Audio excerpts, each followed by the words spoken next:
Weeks into this pandemic, we're all now familiar with social distancing and getting used to the idea of wearing masks in public. It's finally just starting to feel normal, but this isn't the first time that West Michigan has had to do this. Just over 100 years ago, we went through similar measures during the 1918 influenza outbreak. Our Michael Martin talked to a local historian today and compares the responses to then versus now. Michael.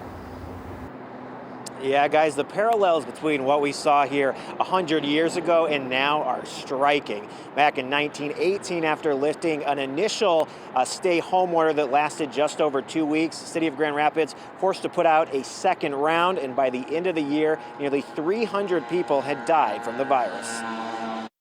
It's kind of odd to work on that epidemic 100 years ago, hoping that we don't ever see it again, and then knowing that the work that we did is having an impact today.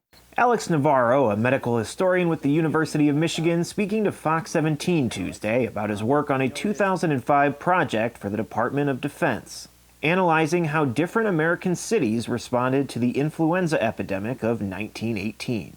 Because they were worried in 2005 that the next 2005-2006, that the next influenza pandemic, or COVID, would force hospitals to go past their surge capacity until vaccines were created.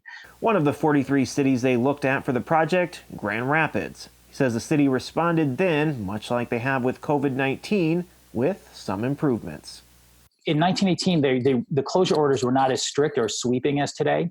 So I think we've learned a little bit from 1918, but closing places of public congregation, using face masks, either recommended or mandatory. That was a case in many cities in 1918, and these things did have an effect. Navarro says in terms of infection and death numbers, Grand Rapids was quite successful in their efforts. Part of that might be to do with the spatial geography of the city at the time, density within housing structures, but we simply don't know. By the end of 1918, more than 2,500 people were reported ill, 295 of them dying from the virus in the city. They had their first closure order was only about 2.5 weeks long. They issued a second closure order that was only about 10 days long. They didn't close schools until December. We don't know why it did so well, but it managed to do relatively well compared to every other city. And like today, Navarro says these closure orders were the subject of some criticism. The second closure order that came, churches and theaters were left out of that closure order because of that pushback. And I should also say, though, that there were many citizens and residents in Grand Rapids who were upset that not enough was being done to stem the tide of the epidemic. Eventually, all of the orders were lifted for the city of Grand Rapids at midnight on Christmas Eve of 1918. But if we take one thing away from 1918, it is that if you remove these closure orders too soon, a second spike of cases is almost inevitable. So we have to do this in a very carefully thought out way.